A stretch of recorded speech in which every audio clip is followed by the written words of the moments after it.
Drone naga Ukraina kembali menebar teror mengerikan di garis depan pertempuran.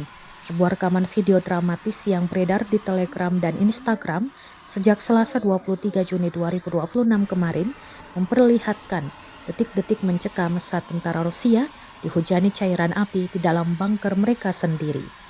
Dalam video tersebut, posisi gubuk kecil yang dijadikan bunker pertahanan tentara Rusia tiba-tiba diserang oleh drone FPV Ukraina. Bukan ledakan biasa, drone tersebut melepaskan muatan termit zat kimia pembakar yang memicu percikan api bersuhu ekstrim hingga menghujani area pertahanan mereka. Serangan mendadak ini langsung memicu kepanikan luar biasa di dalam bunker. Para tentara Rusia yang terjebak di dalamnya terlihat berusaha menyelamatkan diri dari kobaran api yang melalap gubuk pertahanan mereka. Meski hingga kini belum ada rincian resmi mengenai total tentara yang terluka atau tewas dalam insiden tersebut, serangan ini kembali menegaskan status drone FPV sebagai pembunuh nomor satu yang paling ditakuti dalam konflik Ukraina.